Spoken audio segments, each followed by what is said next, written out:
I'm gonna start with saying that to understand better the current situation on Belarusian Polish/European Union border, I need to make as brief as possible introduction to the context of tensions in the region between Poland and Belarus, between Lithuania and Belarus in general, European Union. In August 2020, there were a presidential election in Belarus, officially won by Alexander Lukashenko, who basically stole the vote. There was much police violence against opposition activists and people who watched the election. They were taken away from the locked vote offices, and European Union and the lady next to Lukashenko is Swiatłana Cichanouska, who claimed that she has won the election. At the time, Lithuania officially accepted her as a winner of the presidential election in Belarus, and that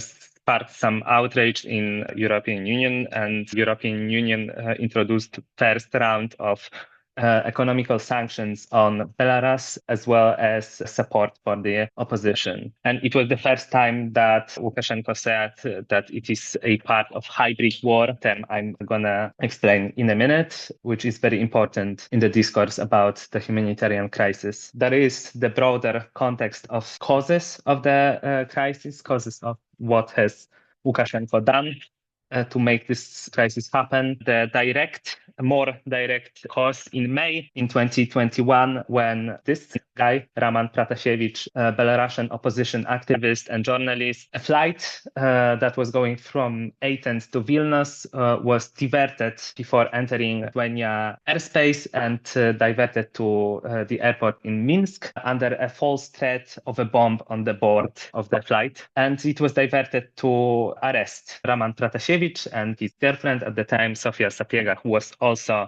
she was Russian and she was an activist of Russian opposition. It was the false threat of a bomb.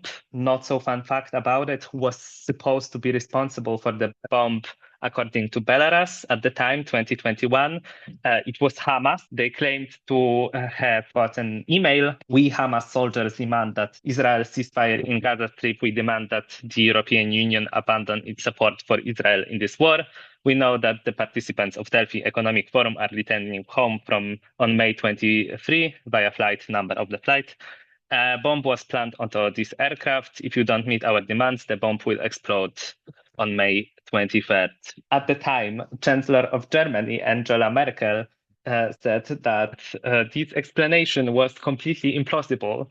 And later also Hamas denied that it was in any way connected to the incident. That sparked another round of economical sanctions. Lithuania completely redirected all of its flight to avoid Belarusian airspace, and new sanctions were introduced by European Union against Belarus. Later in July, Lukashenko famously said, "We stopped drugs and migrants. Now you will eat them and catch them yourselves." What did he mean saying that you will eat them and catch them yourselves? I'm not sure. However, it was very much interpreted by the West. Western media started saying that Lukashenko intends to flood Europe with migrants.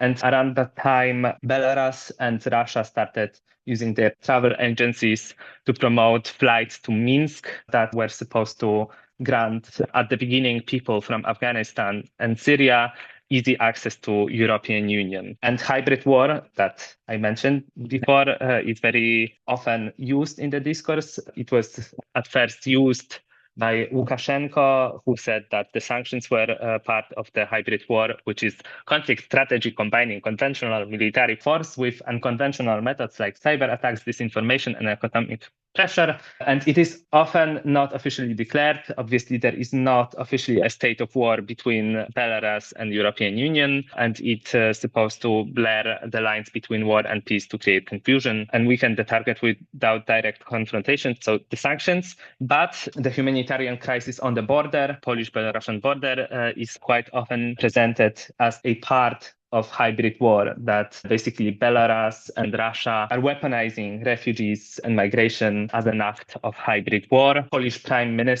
ex-prime minister said that the first sign of the war in Ukraine was Alexander Lukashenko's attack on Polish border with Belarus. By attack, he meant putting refugees on the border. And in August 2021, for the first time, the state of emergency was introduced in these parts of Poland, the red one. What it actually meant, basically activists, journalists, and medics were not allowed in these areas. Only people who stay there permanently, as in live there, would be there. And all the information on the crisis was provided by official board guard and military sources, locals and MPs also from the parliament who used their legal immunity to get there. And I want to talk a bit about the border now. The state of emergency was introduced to build the wall. The wall, yes, we love walls. What is actually happening on the border? According to reports from migrant camps, Belarusian forces are forcing migrants to cross the border by force under a threat of being beaten. So basically, they are forcing refugees to fight with Polish border guards. So the trajectory of a refugee commonly looks like this. They pay for the travel agency to come to Minsk, and at the airport, they're basically getting abducted by Belarusian forces, and they're getting transported to the border, quite often far from legal crossings and checkpoints, and they're being pushed in the fence, where Belarus knows quite often that they will meet and fight with Polish border guard. And that also fuels the narration over aggressive refugees on the borders who attack Polish forces. And the map over here, the chaotic one, it's the Polish-Belarusian border, which is, by the way, 418 kilometers long. And here in 𝗔𝗍𝗶 is the only legal crossing, legal checkpoint for refugees with access to, for example, to seek asylum. It's only here. So basically, if Belarusian forces are leaving refugees here, they have still 300 kilometers to go through, quite often through swamps and so on. I was going to talk a bit about, never mind. I'm going to talk about how does Poland break the international law. And there is such thing as a non-refoulement principle, which basically says that states cannot return refugees to countries where they would face threats to their life or freedom, even if the countries are not the countries they originally escaped. Right to seek asylum, the problems on the border are quite constantly that the border guards do not get a verbal declaration of seeking asylum in Poland, and they are being subjected to pushbacks anyways, even if they declare seeking asylum. There is a rule of non-penalization for illegal entry. Refugees who enter a country illegally while fleeing persecution should not be penalized, provided they present themselves to authorities without delay. Also, there is a very big problem in Poland because refugees do not do that because they are literally scared and afraid, because they face quite many times pushbacks. Access to fair and efficient asylum procedures. And that goes, for example, as well, there are opinions of lawyers who's specializing in international law that one checkpoint on the Russian-Polish border is not enough to secure this possibility to have access to fair and efficient asylum procedures. No discrimination is basically the comparison of how Poland has welcomed almost 3 million refugees from Ukraine within a few months. Clearly shows how it's basically discriminatory based on the race of refugees coming from Middle East and Africa. Freedom to movement, which states that refugees lawfully in a country territory must be allowed freedom of movement and their right to choose their residence, which is not in the situation. Border Guard established new facilities that are basically prison-like for refugees who got caught on the border, and humane treatment, which is obviously not there. And I want to talk about recent statement of Polish Prime Minister Donald Tusk, who said that Donald Tusk is a Polish Prime Minister of Liberal Party, And he recently shared in his party's convention that the party is going to introduce new migrational strategies and include within them, they're going to suspend asylum policies. And this evil looking guy here is the Polish prime minister. This is a post of AfD, German neo-Nazi party, that congratulated on his amazing ideas. And recently also Donald Tusk is still saying that it's not up to debate, that his responsibility is to protect Polish borders, and he's not going to change his mind. But even the far-right president from another party recently said that it's not a way to go. I have been speaking for my time. Thank you for your attention. Hello, I am Merlano. I am a lot of things and I do a lot of things. One of the things I do is study migration. Today, I will be speaking about the memorandum signed by Albania and Italy last year, in November, actually. This memorandum has been seeing, as we said before, its realization these last days, actually on Friday, and it symbolizes a big and terrifying innovation in EU politics of externalization of borders. I'm just now realizing that this blue and yellow combination is like the European flag. Perfect.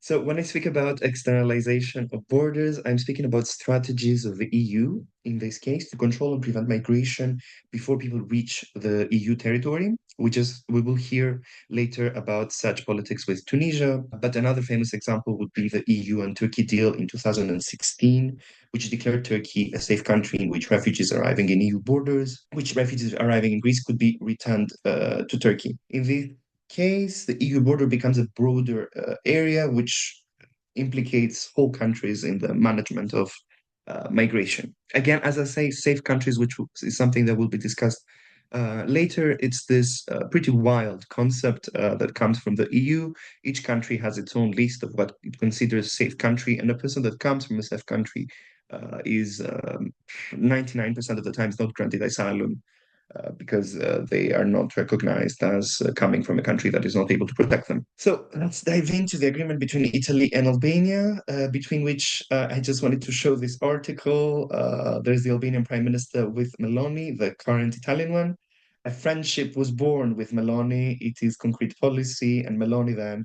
Thank you for hosting me in your land and for the warm welcome I received. I start with this because I think like this hosting, warm welcome, it's something we see between politicians, but not really what happens with migrants. So this agreement includes the creation of two detention centers, open air prisons, supposedly able to contain 3,000 people at a time and 36,000 individuals annually. The people which will be detained in these centers will be forcibly moved from Italy to Albania while their demands are processed. There is a gray area exactly as to who these people are going to be. It seems that it will include people rescued on international waters, but there's also a possibility that people who have had their asylum claim rejected in Italy and are to be deported are also moved to Albania before this happens. In any case, this is supposed to concern people of low vulnerability as used in this legal framework, meaning, among other things, people coming from countries considered safe by Italy, so people that will not, under normal circumstances, be recognized as refugees. So about the two centers, if you see this is a map of Albania, the two red dots, one and two, are the two centers, and the yellow dot is Tirana, the capital. We can see it better here. So the first center is found in Shenzhen, and it will facilitate disembarkation, identification, and asylum procedures, while the second one is in Jadar, and it's a pre-removal center in which people who are considered ineligible to asylum protection will be detained. A pre-removal center is one in which people are imprisoned until deported. These two centers are going to be under Italian jurisdiction, run by Italian personnel. That Italian personnel has full immunity from Albanian law. Albanian personnel can't even enter these centers, all that on Albanian soil. This is the innovation of this practice, like the fact that asylum seekers are rescued by EU officials, but then displaced in a non-EU territory. So this Friday, as we said, this is very recent. The center started their operation as they were to receive 16 people. This hasn't come to fruition. I don't know if this is luckily or unluckily. So luckily people are not detained, but also unluckily this means that these people have been moved from one place to the other right now and are in a very ambivalent situation. So it's not that this has meant any calmness whatsoever. So out of those 16 people, 4 were rejected from the staff in the center due to vulnerability status, meaning 2 of them were minors and 2 other people were regarded as vulnerable because of their health. And the other 12 were ordered to return to Italy after the decision of the Court of Rome regarding the safety of their country of origin, which was Bangladesh and Egypt. However, Meloni stated that she wants this agreement to go through, and she's supposed to take action today about it. Last time I checked, there are no news about it, but there is much pressure on it being completed. So all this agreement has been quietly encouraged by the EU, and I would say that it constitutes a first test both for Italy as well as the EU, and I can only guess that other states like Albania might pursue to offer their territory in similar ways in the future. Either way, this is not a new idea exactly, as it was attempted by the UK in 2022 through its agreement with Rwanda. And it's of course not accidental that Starmer, the Prime Minister of the UK, showed interest in this plan. Well, it has also been commended by other officials, namely Ursula von der Leyen has said that it constitutes a very good learning opportunity and a model for other countries to follow. What is interesting, and this is what I'm showcasing in this slide, these two news pieces are from the same day. So the day that these centers started operating, the same day Albania begins EU accession talks. So conversations to join the EU. Albania is not part of the European Union. Um, so this is what's in for Albania, right? Who is totally giving its territory free of charge, not getting any money of it. Um, and it's receiving the priceless support of Meloni, who has promised her full support in Albania's process of integration in the EU, a very big dream in Albania these last 2 decades after the fall of socialism.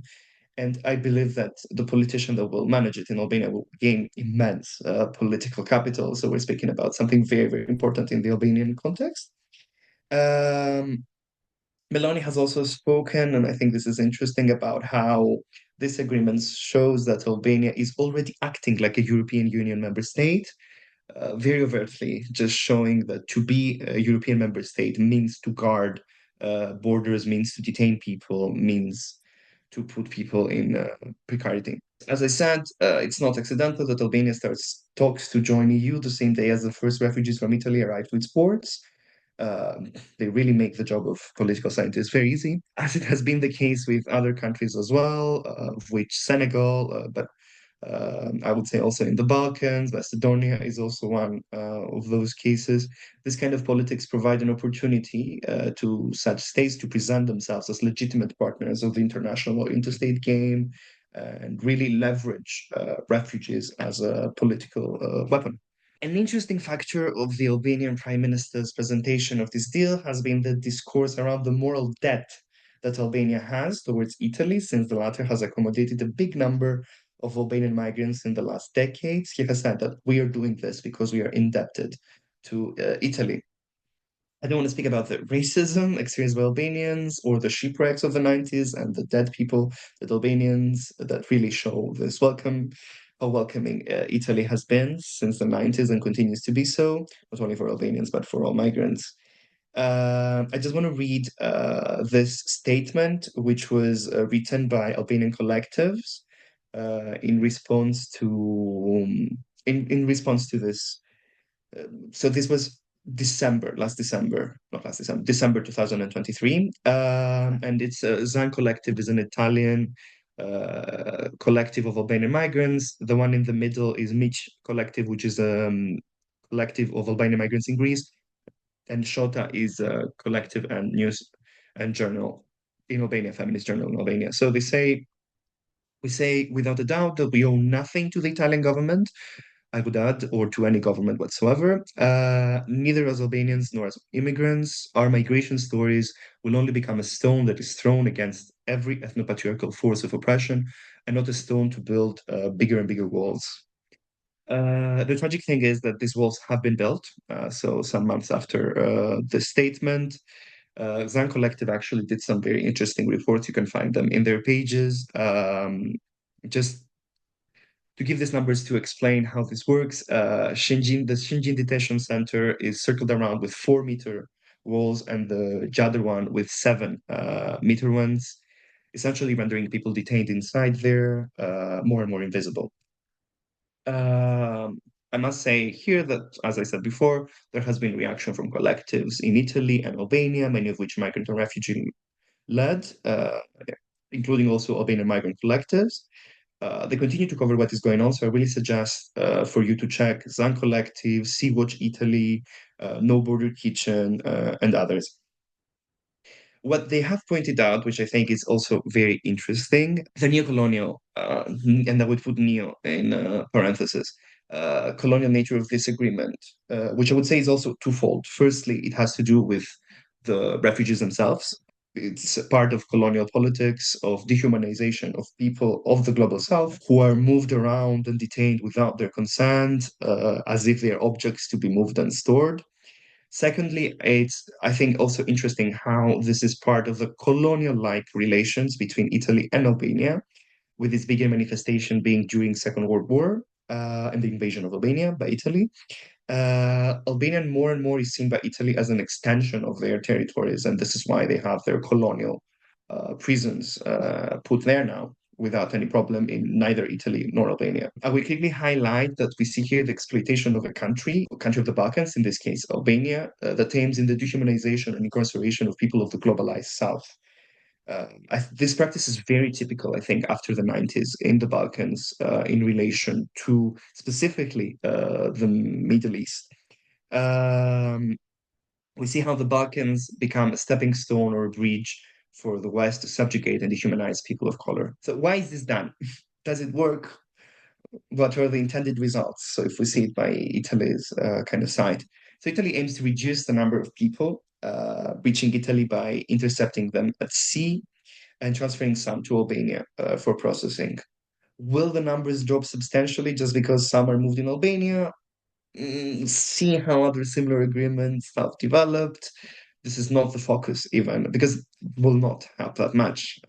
Instead, its aim is to create conditions that render migration more and more dangerous, more and more difficult for migrants, consequently attempting to discourage people from attempting to arrive to Italy, militarizing the Mediterranean further, organizing a regime of detention and deportation. I think it's vital to think of borders further, as well as their role, which is not simply to exclude people and not allow them to enter. Rather than walls, I would say that we should more so think of borders as filters that create specific kinds of subjectivities, I would say. This is a small excerpt which I would like to read from actually the Feminist Autonomous Center for Research podcast. They have an amazing podcast. There are four episodes already out, and they speak about feminist perspectives on prison abolition and border abolition. So what they say there is that both borders and prisons are productive of specific social relationships, of forms of racialized apartheid, of subjectivities and categories in our society that create hierarchies between people. They create regimes of racialized segregation. They create precarity for people. They create differentiation. They also create hierarchies of humanity. They try to dehumanize people by confining them and by subjecting them to their regime. In doing so, they create the conditions for people's exploitation. They create the conditions for creating subjects and subjectivities that, according to their logic, should not just be stopped, but should be afraid. They should be silenced. They should be invisible. They should be docile and disciplined. Their function, rather than stopping people's movement, is trying to repress any form of political action against state-imposed laws or state-imposed borders. So what I want to say with this is that Italy, Albania, the EU know that migration won't stop. And I would say that they're not even trying to necessarily stop migration. What they are doing instead is creating filters which produce hierarchies that undervalue migrants and make their lives precarious. Through detention and surveillance, they aim to create a disciplined workforce essentially, which will be further and further exploited, as has been the case for the last decades in Europe, as has been the case through colonization and the creation of enslaved workforce. But as we said, and this is how I like to finish similar talks in the past as well, the EU knows that migration won't stop, but we also know that no, these borders, these prisons do not stop us, have not stopped us, and will not do so. I think that it's very important, and this is also the deep message of the podcast I just talked to you about, of linking border abolition with prison abolition. I think there is an imperative there with organization against the building of prisons, be them refugee prisons, be them just normal prisons, as well as the abolition of borders. And there is even tradition in this. And I don't know, it's just like I will just want to read this last thing as a call for collective action and building all the connections that borders actually do not allow us to do. So, despite what some might wish, including us on some days, there is no finish line, no resolute end, no firm resolute end. And yet it is hard not to read this in one concrete steps checklist, some guarantees, a roadmap. We recognize the desire. Yet, as Chicago poet and educator Gwendolyn Brooks beautifully notes, we are our roadmap, we are each other's harvest, we are each other's business, we are each other's magnitude and bond. Thank you very much. This was it.